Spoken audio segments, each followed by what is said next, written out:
All right, we're going to talk about Jonathan Edwards today as somebody who is a good example. You might say his life is a kind of case study in the interplay of what Raymond Williams has called dominant, residual, and emergent cultures, which, if you'll remember, is one of the ways in which we tried to frame the course, to think about how the patterns of literary and intellectual change that we'll be tracking might well be understood by invoking this framework. So I want us to see Edwards as somebody who belongs to a dominant cultural consensus that is being strongly challenged by a new and emergent form. That dominant cultural consensus we might link to Puritanism and Calvinism in New England. The thing that's challenging it, the emergent cultural forms, are the thinking of the Enlightenment. And Edwards has a kind of personal relationship to that we'll talk about. So in a way, I want to give us, again, the full sense of where Edwards is coming from, and then think about where it is that he's going. I'm going to go back a little bit and evoke Edward Taylor, the poet, again for us, because he seems to me to, in certain ways, have the same kind of technical and formal problems that he's wrestling with in his poetry that Edwards wrestles with in his writing. And that's something that I suggested to you a couple of weeks ago, was this: how do you use, if you're a Puritan and a Puritan writer, how do you use something that you conceive of as debased, worldly, and therefore untrustworthy, by which I mean human language, how do you use that to convey things that are divine? To try to get at a sense of what it might mean to have grace, to try to get at a sense of what the divine mind might be like. This idea that you have that the divine mind is completely incommensurate to you, that what looks like free will to you at any given moment of your life is actually all foreordained and predestined, because the mind of God is able to see past, present, and future in a way that human beings simply cannot. Right? So how do you convey all of that using this debased form that we call language? And remember the context for Taylor, right? We talked a little bit about it. Taylor is a kind of American version of English metaphysical poetry. And like people like Donne and Herbert, he has a kind of religious impulse behind his poetry.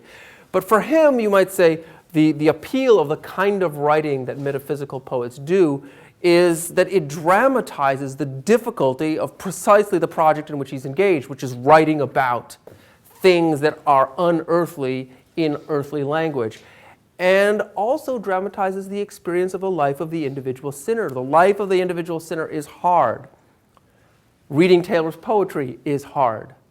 The life of the individual sinner should all be about kind of abjection and humbling yourself before God.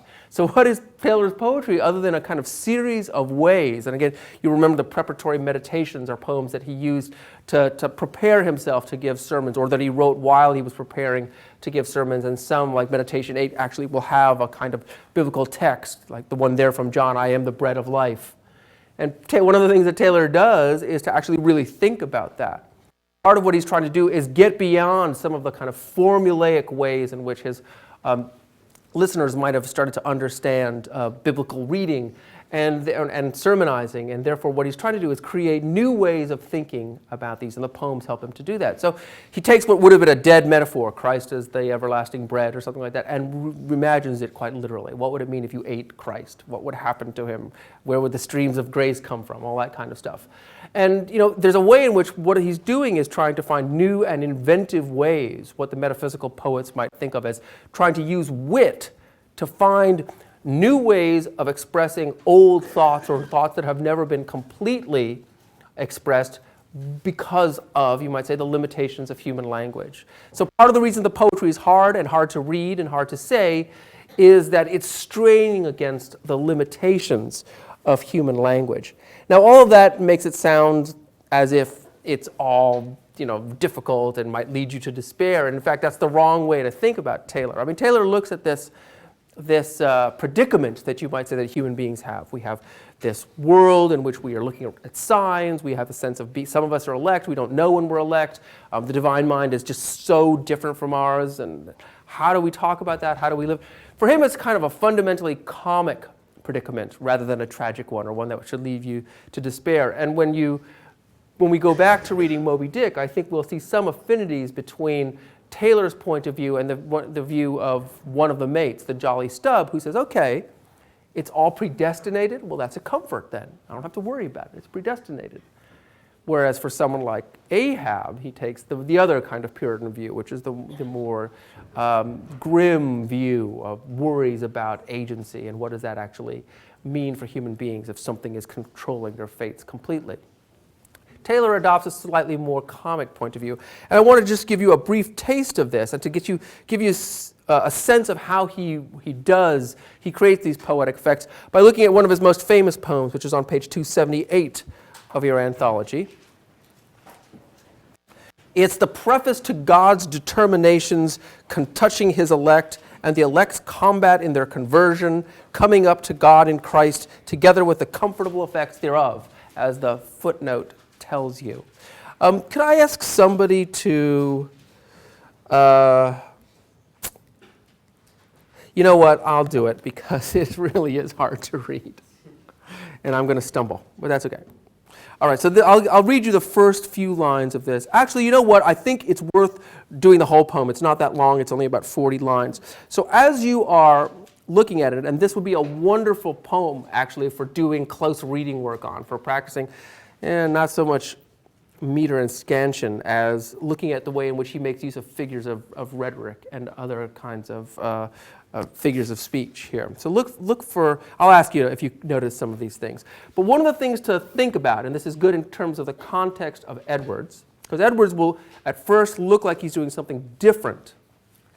That in a sense, what Edwards looks like he's doing is, instead of making it more complicated the way Taylor seems to, he seems to want to strip it down, the language. But I think if you look at certain words in this poem, you will see that when Taylor repeats those words, they take on slightly different meanings through the repetitions, or rather he is sort of playing on what are almost puns in the ways that these words are put.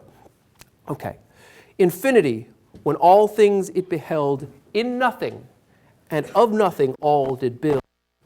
Upon what base was fixed the lathe wherein he turned this globe and wriggled it so trim? Who blew the bellows of his furnace vast, or held the mold wherein the world was cast? Who laid its cornerstone, or whose command? Where stand the pillars upon which it stands? Who laced and filleted the earth so fine with rivers like green ribbons smaragdine? Who made the seas its selvage and its locks like a quilt ball within a silver box? Who spread its canopy or curtains spun? Who in this bowling alley bowled the sun?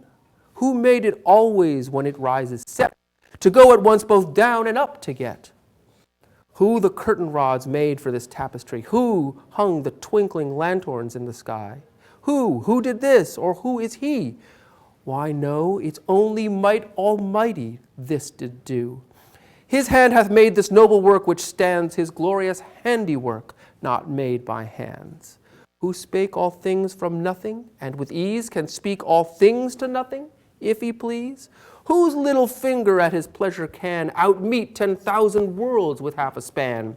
Whose might almighty can by half a looks root up the rocks and rock the hills by the roots? Can take this mighty world up in his hand and shake it like a squitchin or a wand? Whose single frown will make the heavens shake, like as an aspen leaf the wind makes quake? Oh, what a might in this, whose single frown doth shake the world as it would shake it down, which all from nothing fet, from nothing all, hath all on nothing set, lets nothing fall, gave all to nothing man indeed, whereby through nothing man all might him glorify. In nothing then embossed the brightest gem, more precious than all preciousness in them.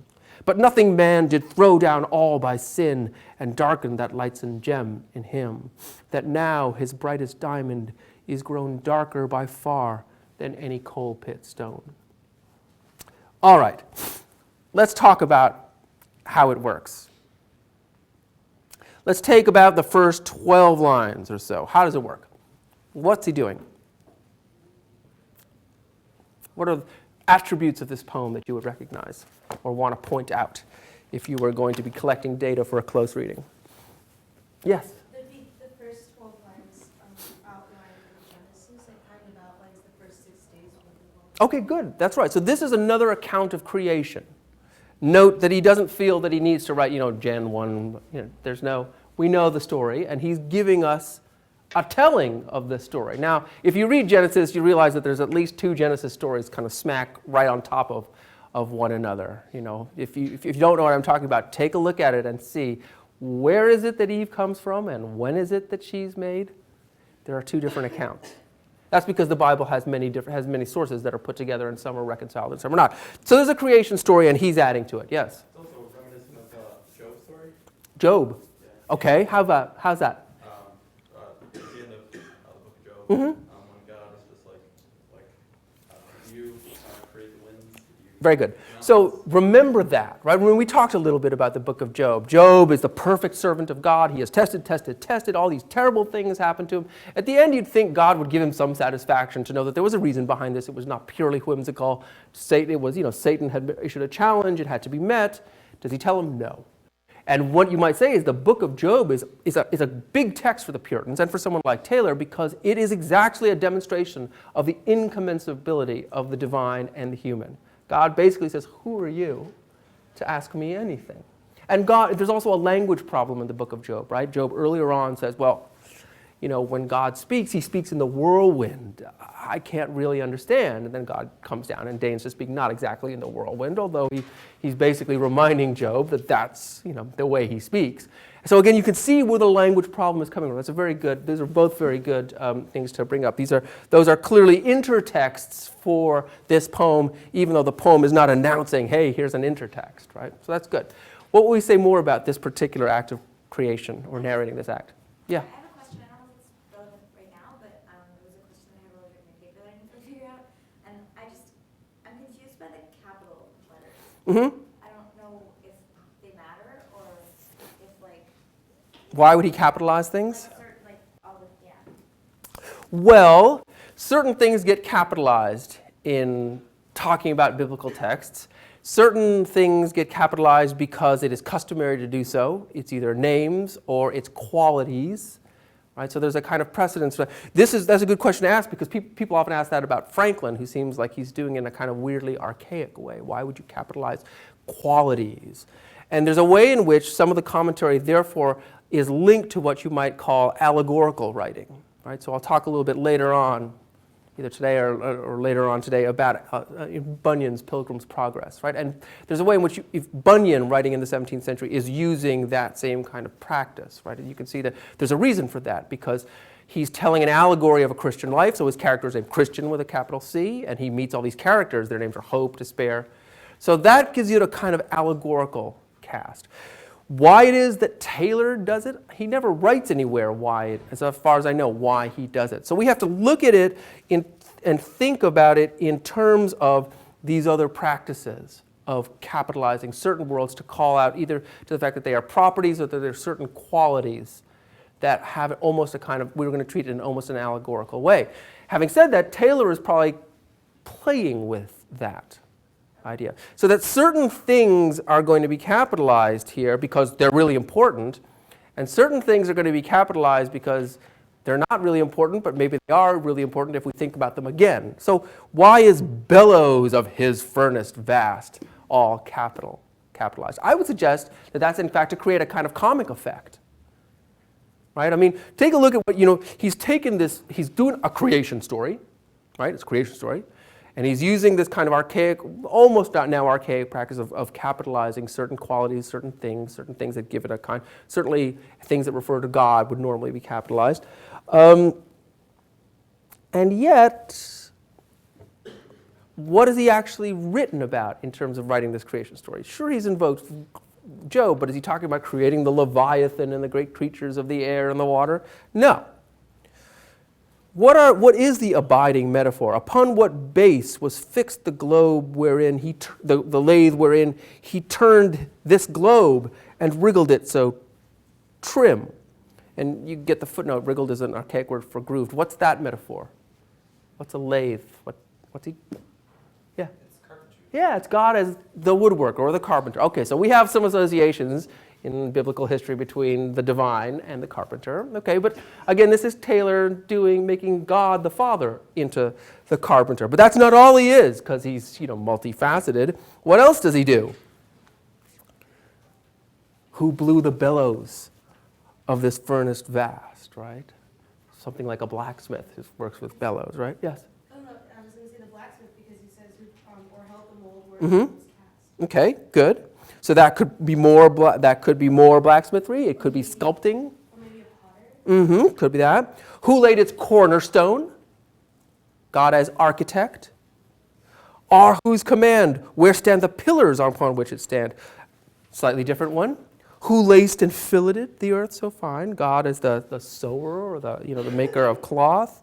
We go on and on and on, and so we're getting a different version of the creation story, right? I mean, it's all pointing to, in a way, it's almost like less like Genesis and more like the beginning of the Gospel of St. John, which is all about the Word. Here it's about God the artisan making. It's not about specific acts of making. It's about God figured as maker, but in very human terms.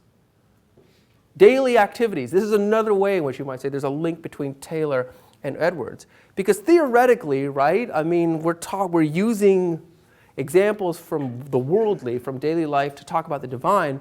There should be a kind of lack of fit between those things. Why would you use examples from the debased world in order to do that? And remember that Taylor didn't create these poems for public consumption in the same way that his sermons were created for public consumption. So finally you get all the way down to like a quilled ball within a silver box, who spread its canopy or curtain spun, who in this bowling alley bowled the sun? And all of a sudden, you might say the comic stakes are raised even further. It's fun to think of God as a kind of artisan doing, but then God is the bowler.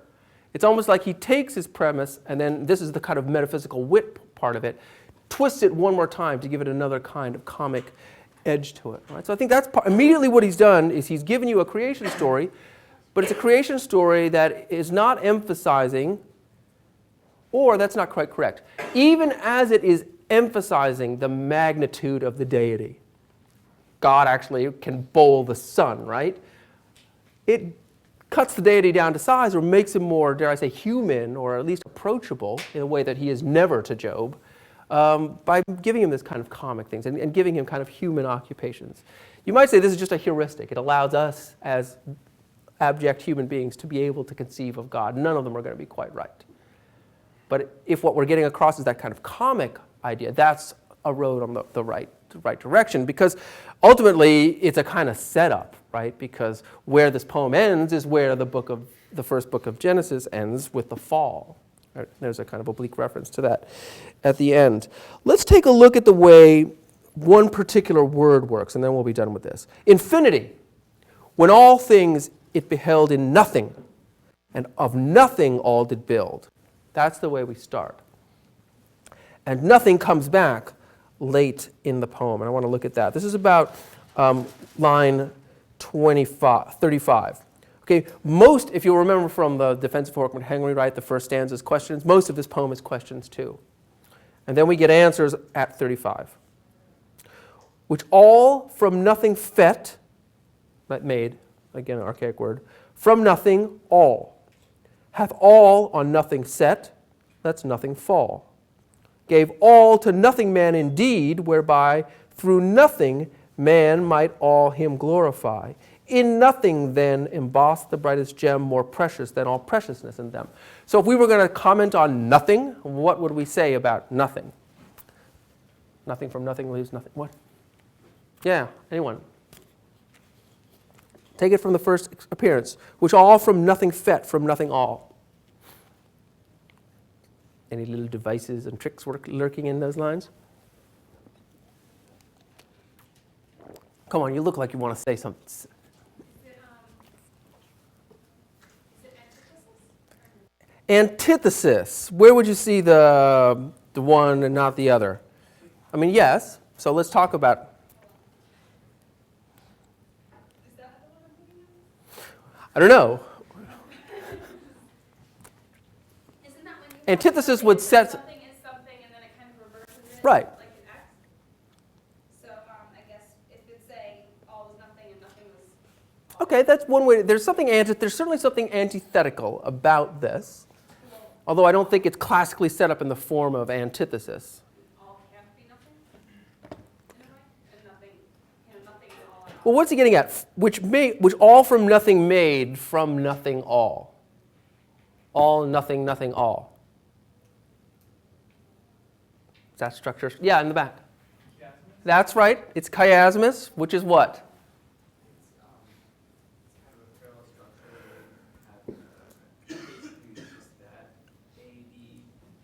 Right. So it's a structure of, it's not parallel, it's crossing, which comes from the Greek word, the Greek letter chi, which is the X, right? So there's the A, B, B, A.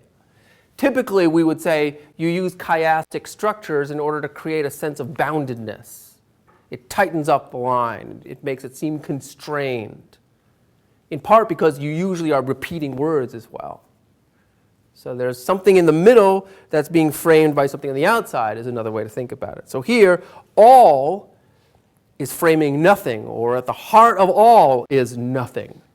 So in antithesis paradox maybe, or even almost oxymoron, right? All on nothing set lets nothing fall. So I guess what I want to ask you, are these all the same nothings? Do they change at all? It seems very multifaceted. It's Okay. Nothing ever stays the same. Nothing ever stays? So, the word nothing, but then like the meaning of nothing ever stays. Show me. Can you pick up a couple of instances where the meaning of nothing seems to change? Well, that line which all from nothing, fat from nothing, all, and then gave all to nothing man, when man is capitalized. Okay. Man as nothing because he came from God.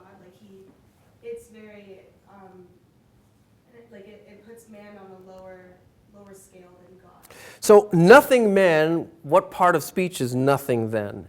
And that, let's move from a noun to an adjective, right? Yeah. It becomes a thing that modifies man. So we've been talking about the mystery of creation. The beginning was the Word, and the Word was God. So the beginning was nothing. All comes out of nothing, right?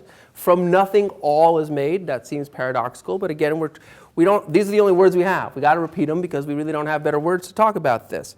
Hath all, therefore, on nothing set. Now is it starting to change? Lets nothing fall. Is that a different nothing, the one that's not being allowed to fall, than the nothing on which everything is set? But then it certainly does change. Gave all to nothing man. In that sense, it's the idea that man is nothing. I mean, man not only comes from nothing, but compared to God, man doesn't rate. We have to be super humble because we're really basically nothing. Gave all to nothing man, indeed, whereby nothing man is repeated. But without the capital. Without the capital, so you'd have to want to interpret that. Maybe nothing man is supposed to be a title.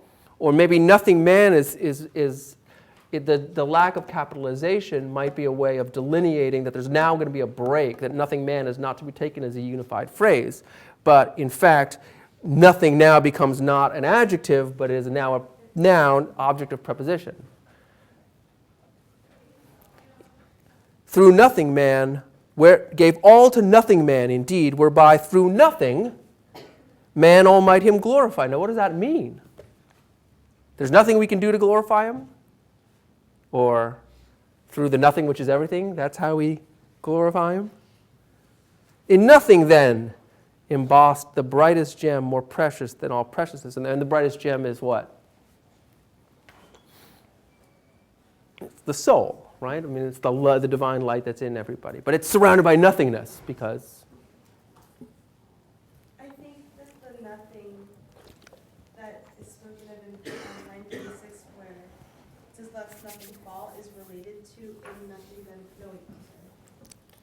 lets nothing fall, and then it's related to through nothing man all might him glorify. It's the same. It feels like the same nothing. It's the everything that happens, that is, that belongs. right. It's the noun, like you said. Yeah, I think you're right about that. But overall, when you read, so you get the point, right? I mean, he's retelling a familiar story. That man is created out of the dust. I am this crumb of dust is another way that he puts it in another poem, right? God creates everything out of nothing. In a way, you return to nothing. Therefore, God is pinned. But he's getting at the paradoxical nature. And he's doing it by repeating these words over and over, setting them into different syntactical relations with one another, as if somehow, by doing that, it's the relationality amongst the words, that he can actually make them mean more than they can actually mean. That's what I mean by straining against the limitations of language. He's using these words in such, that's why you do literary devices, figurative language. It's why you would make use of oxymoron and chiasmus and these kinds of things. Why? To get somehow the form in which the words are set, to make the words do more heavy lifting than they're able to do just simply by themselves. Does that make sense? Right, so that's part of what poets are up to, trying to make meaning beyond literal meaning. And that's part of what his problem is here. And I think that it sheds interesting light on some of the things that we see in Jonathan Edwards. So let's turn to Edwards now and see, take a look at some well-known passages in the personal narrative. Take a look maybe on page 387. We'll start with this, then come back to it a little bit later.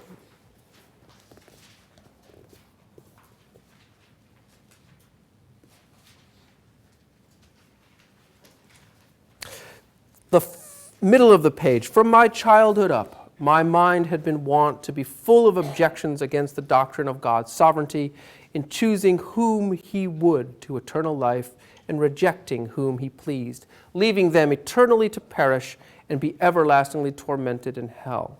So he's talking about the idea of total depravity. Let me give you a picture of Edwards up there. Now again, the idea of total depravity doesn't seem to bother Taylor. It becomes an opportunity for poem making. It becomes an opportunity for him to celebrate God's grandeur and also his own poetic art and trying to do something to capture that. He isn't full of objections to it in the same way. And Edwards has a more problem. It used to appear like a horrible doctrine to me.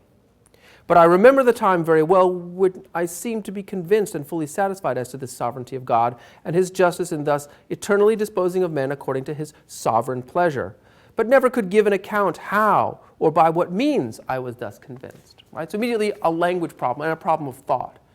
How do we give an account of this? He suddenly is convinced. And if you're suddenly convinced by faith or you have a revelation, how do you actually put the revelation into words? This is the kind of thing that my son who's in 4th grade constantly hates when he's doing, say, math problems. Because, he just sees the answer, and then they say, but show your work. That's the showing the work seems to be, how do you get at that intuitive process? That's part of the problem that Edwards is trying to get here. It's a problem of translation, a problem of translating the divine into the human, into language, right? But never could give an account how or by what means I was thus convinced, not in the least imagining in the time of it, not a long time after, that there was any extraordinary influence of God's Spirit in it, but only that I now saw further, and my reason apprehended the justice and reasonableness of it. However, my mind rested in it, and it put an end to all those cavils and objections that had till then abode with me all the preceding part of my life. And there had been a wonderful alteration in my mind with respect to the doctrine of God's sovereignty from that day to this, so that I scarce ever found so much as the rising of an objection against God's sovereignty in the most absolute sense in showing mercy on whom he will show mercy and hardening and eternally damning whom he will. Just listen to the repetition of the language. God's absolute sovereignty and justice with respect to salvation and damnation is what my mind seems to rest assured of as much as anything else that I see with my eyes. At least it is so at times. But I have oftentimes, since that first conviction, had quite another kind of sense of God's sovereignty than I had then. I have often since not only had a conviction, but a delightful conviction. The doctrine of God's sovereignty has been very often appeared an exceeding pleasant, bright, and sweet doctrine to me. And absolute sovereignty is what I love to ascribe to God, but my first conviction was not with this. Now, as a form of writing, please don't do this. It's kind of wordy, it seems to sidle around its subject, and its punchline. The doctrine of God's sovereignty has very often appeared an exceeding pleasant, bright, and sweet doctrine. Is that descriptive? What does that mean, a sweet doctrine? Part of that, then we'll come back to the idea of sweetness, but part of what he's trying to do is use words that we kind of know and think we know the meaning of to try to get at something that we don't know the meaning of. And it gets even more repetitious than this. So I just wanted to give you a quick sense of his problem is a version of Taylor's problem. How do we make words signify more than they can signify? I should probably tell you a little bit about Edwards.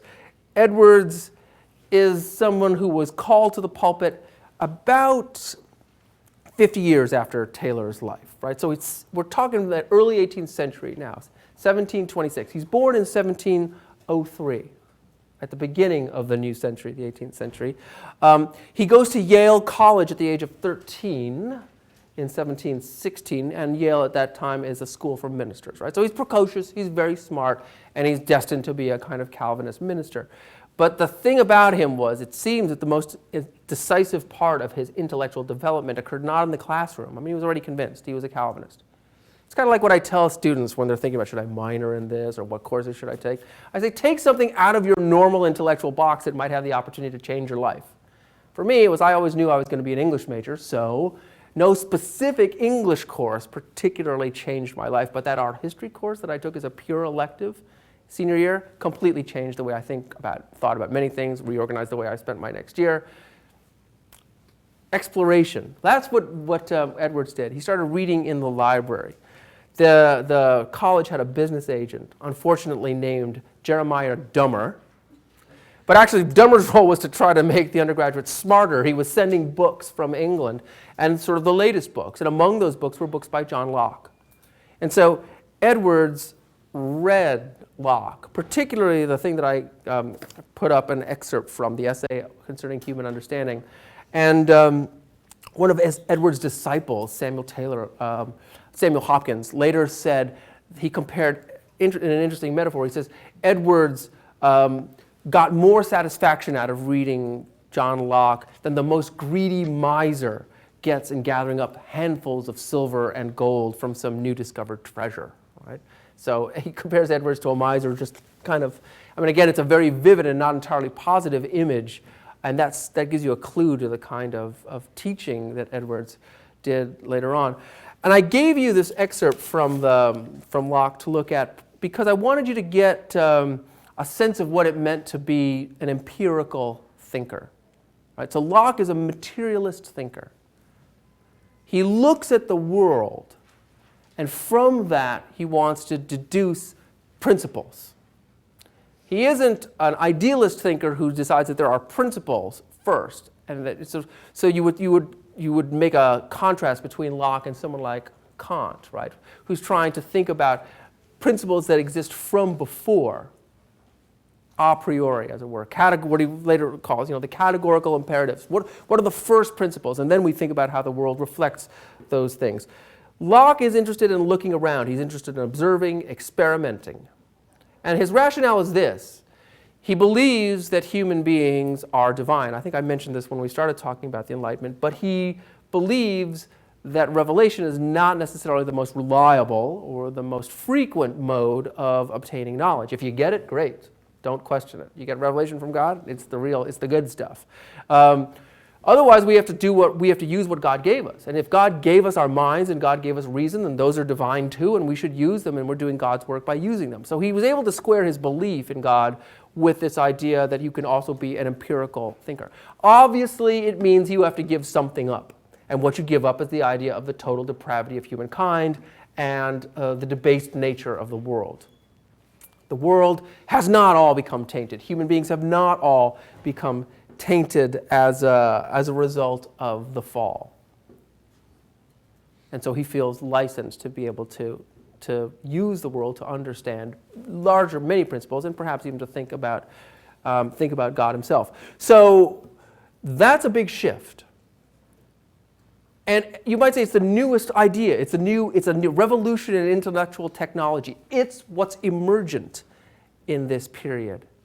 And Edwards is trying to figure out a way to have it make sense in terms of his own religious belief, right? So one of the things to say about Edwards, he reads in this book collection, he comes from a tradition of ministers who are already more liberal. Samuel Stoddard is a minister who has a large congregation in western Massachusetts who's pushing the limits of the old-time Puritan religion. I mean, pushing it so far that he is almost on the verge of saying that the sacraments have a certain kind of efficacy, that they can bring about being saved. He never really says that, but he's trying to reconcile what in earlier periods we talked about, the contradiction or the lack of fit between justification, right, being saved, and sanctification, all the holy and moral and yet worldly things that you do.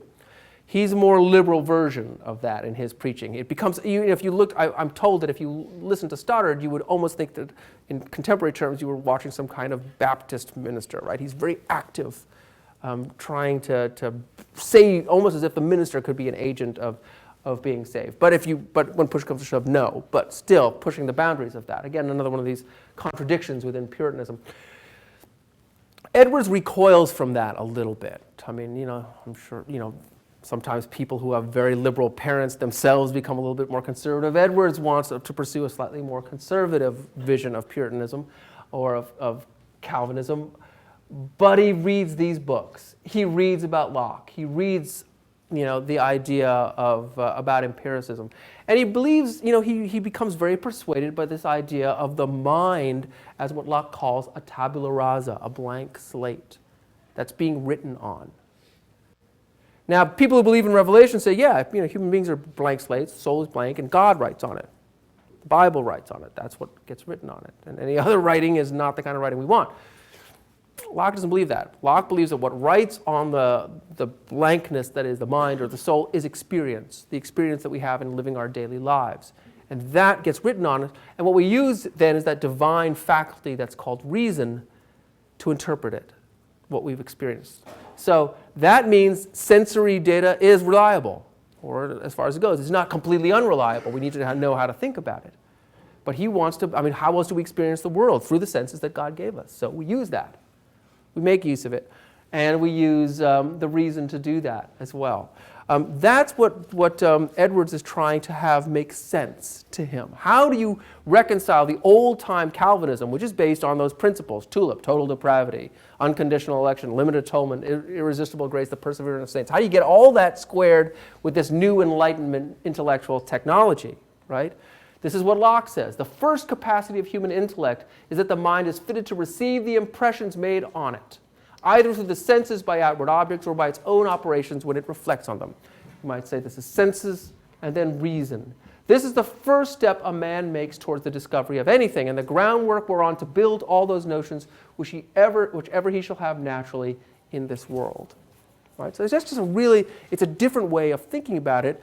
It's not necessarily incompatible with belief in the divine, but it does require you to give up certain things. How is Edwards going to harness this stuff? He can see the threat. This might undo it all, and in fact, probably you would say it does at some point. But what he's attempting to do is, as a representative of what's a dominant consensus in New England, trying to stave off the challenges that this emerging technology of thinking is posing. How do we make use of it, but retrofit it into the way that he wants us to think about things? And the way that he does that, you might say, is to open up his preaching a little bit to, as Taylor starts to do, and as I think you can see in the personal narrative, to start to decide that, okay, if we are still going to believe in all these things, nevertheless we're going to allow ourselves some license to look at the world and use the world in some sense as a set of exempla, right? A set of ways of thinking about God that are drawn from the world and even drawn from not just nature, although the use of nature is somewhat unprecedented. Think about Winthrop. Winthrop would never talk about nature as his example of how to think about God. Think about what nature was for Bradford. What was nature? A howling wilderness, right? Terrible. It's all, nature is the devil's province. It's here to threaten us, all this kind of stuff. We need to get beyond nature, conquer nature, in order to realize God's providence. We need to transform the howling wilderness somehow into this garden, which it doesn't start out being. Edwards has a really different way of thinking about it, and that idea of delight and sweetness and all that stuff is part of it, right? Let's take a look at another moment here in the personal narrative. Take a look at page 390. This is the bottom of the page. Holiness, as I then wrote down some of my contemplations on it, appeared to me to be of a sweet, pleasant, charming, serene, calm nature. Again, when you write, you probably should not overuse adjectives in that way, especially not ones that seem like synonyms for one another. People often read this stuff and say, oh, it almost sounds like it's Hemingway. I mean, right? That he's anticipating some kind of weird, stripped-down, modernist writing in which we're gonna get down to basics, get the sense of causality out of it, right? Hemingway is known for what's called his paratactic style. You just lay things side by side without any kind of causation. The opposite is hypotactic. Let's see.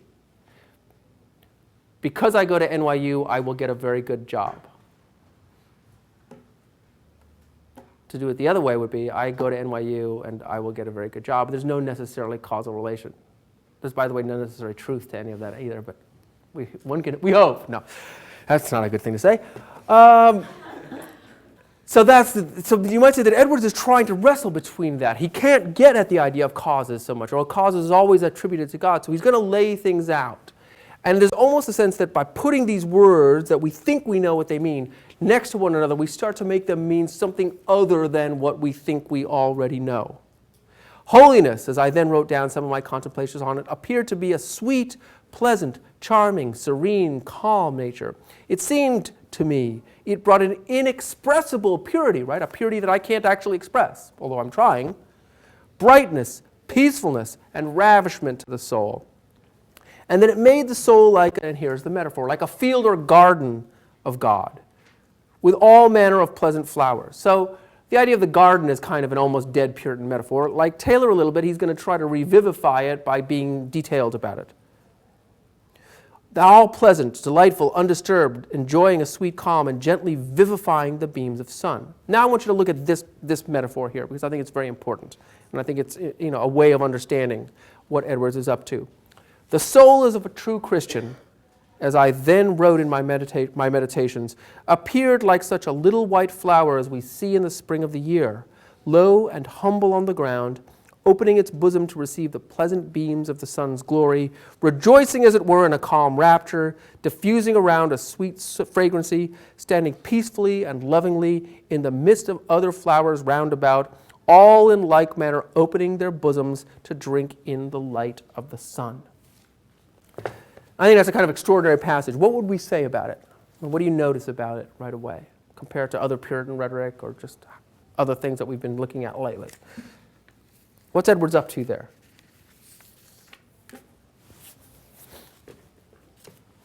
The soul of a true Christian is like what? Like a flower. Okay, so automatically that's kind of nature. It's not the soul of a true Christian is like Job. It's drawn from nature.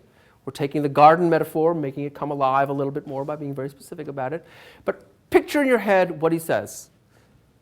If you need to, close your eyes. The soul of a true Christian appeared like such a little white flower as we see in the spring of a year, low and humble on the ground, opening its bosom to receive the pleasant beams of the sun's glory, rejoicing as it were in calm rapture. Yes? The flower opens its bosom. Opens its bosom. So there's like, And what's it receiving? well, it's receiving the sunlight, but I think the importance is placed on the action of the flower opening itself. Opening up, right? That goes back to like, So again, this is a simile, so it's almost like an allegory. We're meant to understand that this is the soul of the true Christian, but it's figured as a flower. In the back, did you want to add something? Yeah, it's almost an entirely passive relationship to God. Certainly, and that would be in keeping with it. I mean, we need to open ourselves up and receive what the flower receives, which is sunlight and therefore nourishment, and what it needs to live. Yeah? The opening of the bosom kind of reminds me of like the saving, like the saving Sure. part of Right? I mean, isn't this the moment of, what he's trying to get at is the moment of conversion, of grace. You receive grace, it's kind of like getting sunlight. Yes? Well, it's also interesting that the flower itself is rooted in the earth. Okay. That's okay. That's a good thing. That's right. If you're following the metaphor, we're part of the earth, but we can't live only on the earth. We need something that comes from the heavens to make us complete. But literally, what is this a process of? Well, that would be more literal than Edwards would be able to be. But yeah. So maybe a little less literal, but more literal than this. the spring, I guess. Okay, sure, the spring. Light. Yes? It is literally a process of enlightenment. I mean, right? I mean, in other words, this idea of light, light, light everywhere. We saw it already when we talked about some of the rhetoric of the Enlightenment, right? The light of this, the light of that, the defense of Fort McHenry is all about light. Light is a kind of abiding metaphor. That's why they call it the Enlightenment. He's drawing on it too. But for him, you see how he wants to say it's not the spread of knowledge. Kant says, you got the spread of knowledge, you got to dare to be wise. No, this is the opposite of that. Don't dare to be, open yourself up, passively receive. But what you're receiving is, and literally, enlightenment, right? Let's take a look in another place so that you can see how he does this in a slightly different vein. This is in the Divine and Supernatural Light. It's on page 409. He does another version of the same idea, which, ordinarily I would use this to prefigure the defense of Fort McHenry, but you can see it the other way around now. Bottom of 409. He's talking about this divine and supernatural light, right? So the whole thing is about light. It not only removes the hindrances of reason, but positively helps reason. It makes even the speculative notions more lively. That's kind of a bonus added benefit. I mean, that can't be our real point, but look, you can see how he's trying to talk about some of the same things that someone like Locke will talk about, but talk about them in these religious terms. It engages the attention of the mind with more fixedness and intenseness to that kind of objects, which causes it to have a clearer view of them, and enables it more clearly to see their mutual relations and occasions it to take more notice of them. The ideas themselves that otherwise are dim and obscure are by this means impressed with the greater strength and have a light cast upon them, so that the mind can better judge them. As he that beholds objects on the face of the earth when the light of the sun is cast upon them is under greater advantage to discern them in their true forms and natural relations than he that sees them in a dim twilight. That's the difference, right? When you have received the divine and supernatural light, you emerge, right? You no longer see as if through a glass darkly. You see everything clearly. Suddenly the world moves from black and white to technicolor. Right? It's just a complete, or the metaphor that he uses is another one that has to do with light. It's the same question that Key is asking. Is the rocket's red glare or only flashes? In the morning, we see the full light. When you're a saved person, you move from living in the twilight all the time to living in the clarity of sunlight. So it's the same metaphor used in a slightly different way. Let me show you one that's a little bit different. And this will also show you a further opening up, right? Especially when we remember the Puritans' hostility to the theater. Puritans don't like the theater of all the forms. There are many things they don't like about it. Not only its subject matter, but the fact that they think it's sort of like, it involves the sort of impersonation and fixation on personality. They just don't like the theater. But on top of 408, all of a sudden the theater becomes our legitimate metaphor for Edwards. This is section 4 on the top of 408. It is not every affecting view that men have of religious things that is this divine, spiritual, and divine light. So one of the things he's invested in is using reason. He's not going to deny that reason is a good thing, but he wants to put reason in its place. Reason is only a starting point for Edwards, whereas the development of the reason is almost the whole ball game for Locke. For him, it's going to be the starting point. It's necessary, but not sufficient. You need that extra thing, and that extra thing is faith. And once you have that, then there's grace. Men, by mere principles of nature, are capable of being affected with things that have a special relation to religion as well as other things. A person by mere nature, for instance, may be liable to be affected by the story of Christ, sufferings he underwent, as well as by any other tragical story, right? So it isn't enough to just think of Christ as a kind of tragic hero. You have to understand the absolute unique nature of the story of Christ beyond any other kind of template into which it might be fit. He may be more, and then look at the process of reasoning that he's using here to get this point across. He may be the more affected with it from the interest he conceives mankind to have in it. A lot of people, if this matters to a lot of people, I ought to be interested in it. Yea, he may be affected with it without believing it, as well as a man may be affected with what he reads in a romance or sees acted in a stage play. Right? So stage play is still going to be something that is false. It's not sufficient. And yet it's not completely denigrated here. It is used as a legitimate example as a way of talking about something that he's approving of, that you're affected by the story of Christ, but it's not enough to be affected in that way. Right? That's a real difference, I think, from a lot of the kind of Puritan rhetoric that has gone before Edwards. And again, let me just stress, he is a very, very late model Puritan.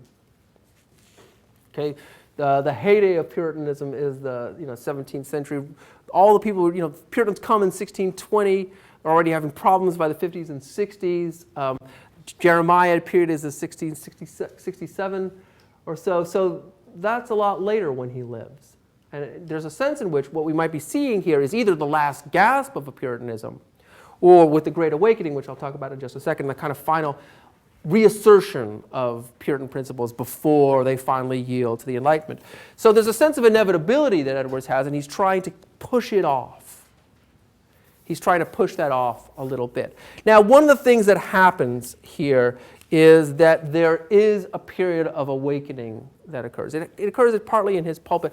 Edwards apparently wasn't the most vivid speaker. He used very vivid language, but he was apparently kind of dull and spoken and monotone. So it took people a while to get what he was talking about. But when they did, it sparked this period of revivals. Now, there are different ways to date the Great Awakening. I think that Norton does it this way. So it gives it a kind of wider period. Other people do it this way, just really think about the Great Awakening period as ending when Edwards himself is removed from the pulpit. But take a look on page 417 here at the letter to the Reverend Dr. Benjamin Coleman, which tells us a little bit about what the Great Awakening was like. Right? So this is 1735, right after, you might say, this period. So this is, for me, this is my preferred dating of it. He explains that over the course of the last few years, he's noticed that the town has gradually been reforming their contentious disposition, has quieted down, young people have left off their frolicking, everybody's a little bit more serious about things. Let's take a look on 418 in the middle. There began to be a remarkable religious concern among some farmhouses, as at a place called Pascomic. 5 or 6 that I hoped were savingly wrought upon there. And in April 1734, there was a very sudden and awful death of a young man in town, in the very bloom of his youth, who was violently seized with a pleurisy and immediately taken out of his head and died in 2 days, which much affected many young people in the town. This was followed with another death of a young married woman who was in great distress in the beginning of her illness, but was hopefully converted before her death, so that she died full of comfort and in a most earnest and moving manner, warning and counseling others, which I believe much contributed to the solemnizing of the spirits of the young people in town. Right? Again, the sense of affliction, but there can be benefits from it. In the fall of that year, I moved to the young people that they should set up religious meetings on evenings after lectures, which they complied with. This was followed with the death of an elderly person in the town, which was attended with very unusual circumstances, which much affected many people.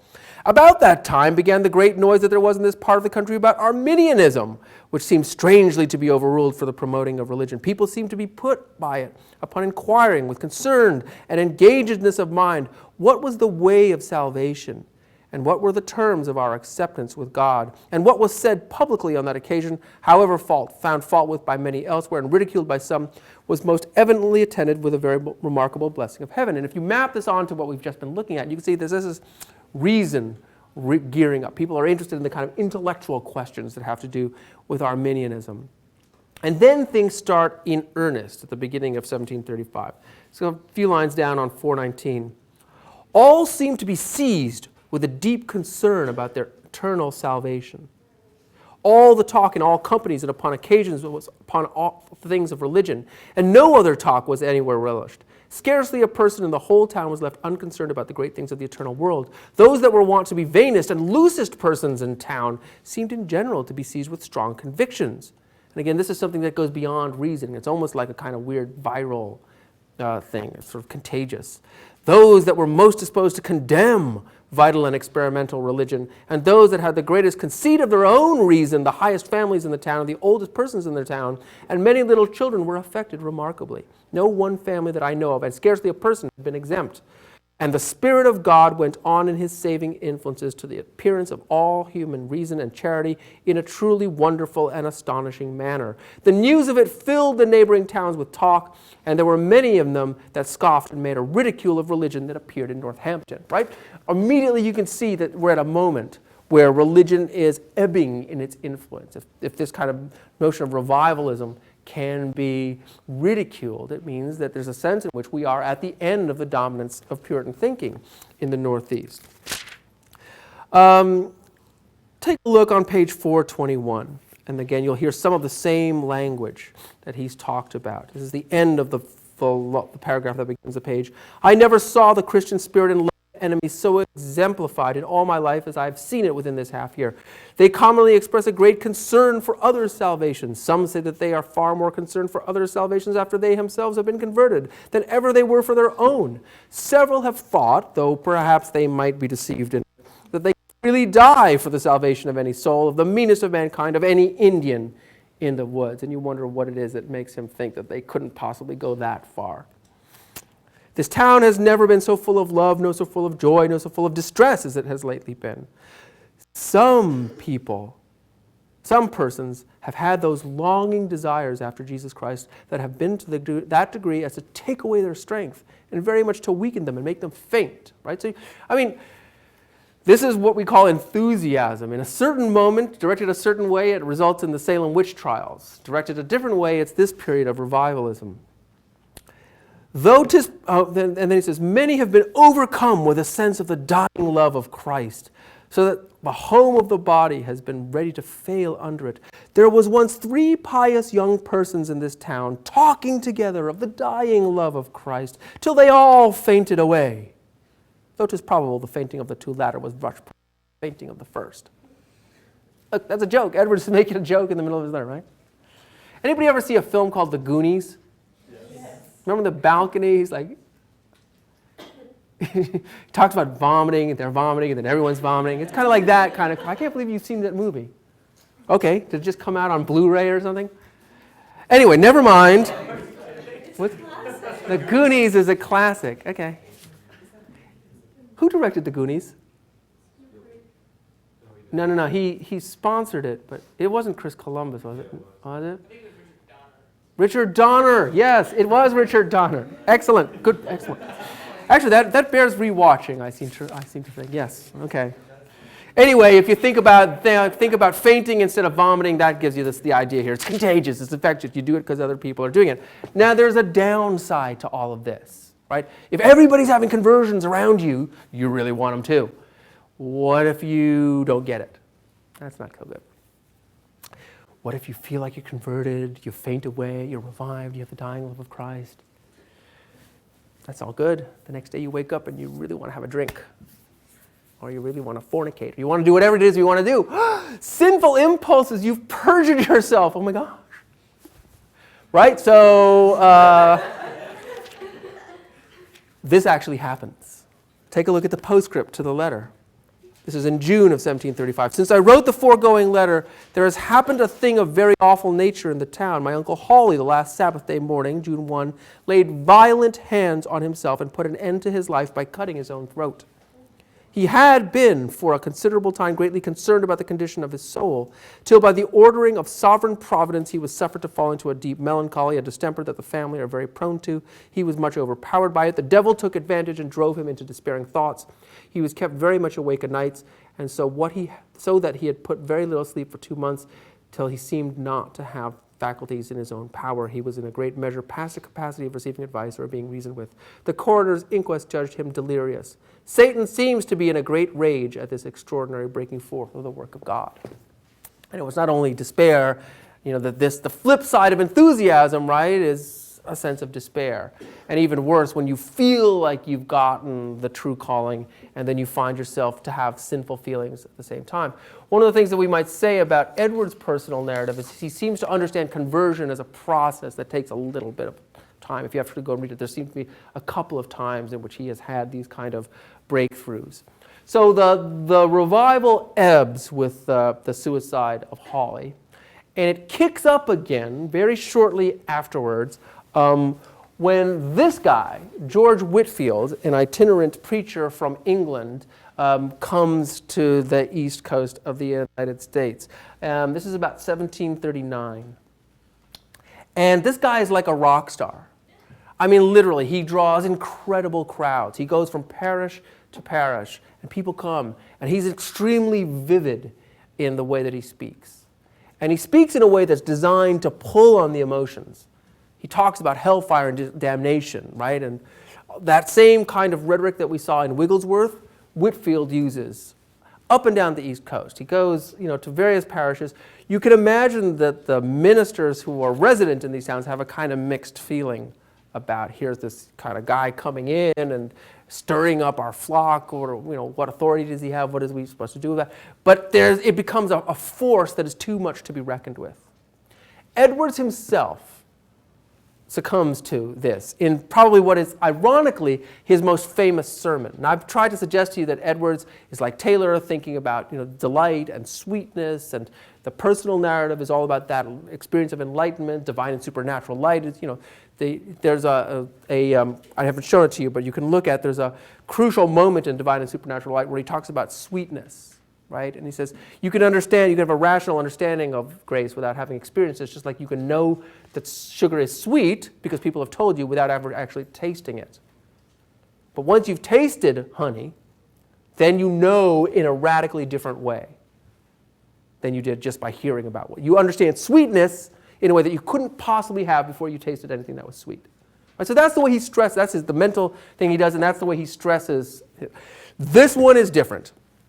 Sinners in the hands of an angry God on page 425, which takes as its text Deuteronomy 32:35, their foot shall slide in due time, shows all of the influence of the Great Awakening and gives you a sense of what the Great Awakening must have been like. Take a look on 426, and then I'll read out to you a passage just so that you get it. Right?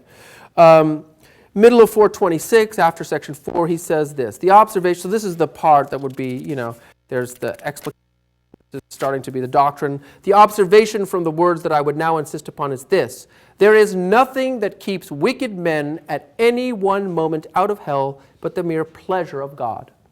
By the mere pleasure of God, I mean his sovereign pleasure, his arbitrary will, restrained by no obligation, hindered by no manner of difficulty, any more than if nothing else but God's mere will had in the least degree, or in any respect whatsoever, any hand in the preservation of wicked men one moment. And then he goes on. Right? The reasons and propositions section is long and takes a long time. And it's what people remember about this.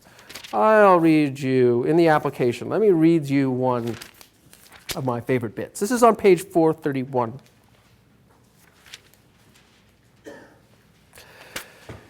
The God that holds you over the pit of hell, much as one holds a spider or some other loathsome insect over the fire, abhors you and is dreadfully provoked. His wrath towards you burns like fire. He looks upon you as worthy of nothing else but to be cast into the fire. He is of purer eyes than to bear to have you in his sight. You are 10,000 times more abominable in his eyes than the most hateful, venomous serpent is in ours. You have offended him infinitely more than ever a stubborn rebel did his prince. And yet it is nothing but his hand that holds you from falling into the fire every moment. It is to be ascribed to nothing else, that you did not go to hell the last night, that you will suffer to wake again in this world after you close your eyes to sleep. And there is no other reason to be given why you have not dropped into hell since you arose in the morning, but that God's hand has held you up. There is no other reason to be given why you have not gone to hell since you have sat here in this lecture hall, provoking his pure eyes by your sinful, wicked manner of attending his solemn worship. Yea, there is nothing else that is to be given us a reason why you did not this very moment drop into hell. O sinner, consider the fearful danger you are in. It is a great furnace of wrath, a wide and bottomless pit full of the fire of wrath, that you are held over in the hand of that God whose wrath is provoked and incensed as much against you as against many of the damned in hell. You hang by a slender thread.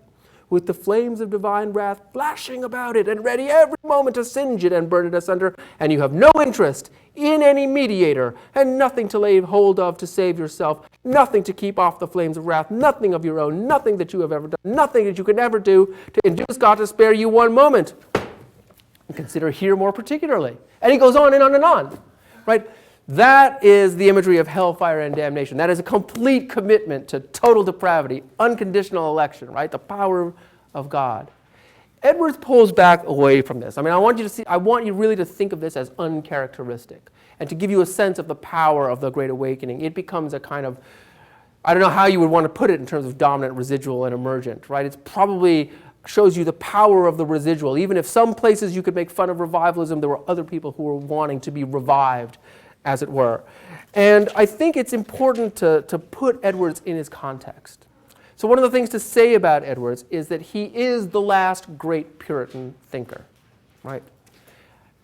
But he's also clearly a man of the Enlightenment.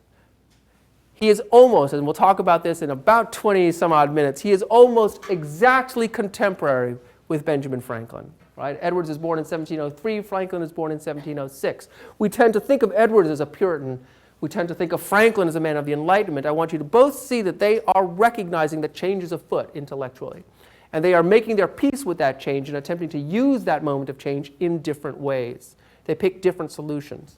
Edwards tries to prop up the old-time religion, harnessing this new intellectual technology. Franklin wants to push the new intellectual technology while recognizing some of the residual power of the old. Yes? So he wrote his Sinners in the Handmaiden and God's Sermon after the other ones? Or? Yeah, it's late. But then he goes back on, when he writes his big treatises, after things don't go so well for him, he goes back to thinking about the idea that there's something sweet about the idea of divine sovereignty. I mean, the big philosophical treatises that Edwards writes are basically about how to understand the relationship between God's sovereignty and free will, and to try to philosophically make those things sense. His great treatise is called The Freedom of the Will. He has a kind of tragic life. I mean, he runs afoul of people in his parish. Some of the well-to-do people, their children are caught reading a birthing manual, and he calls them out, and he basically gets kicked out. He goes to Western Massachusetts for a while. He ends up becoming the president of the College of New Jersey. It has a different name now. It's in Princeton. And he gets inoculated for smallpox as a thing to promote, and dies of it. So he dies sort of young. So Edwards has a kind of tragic career, I suppose.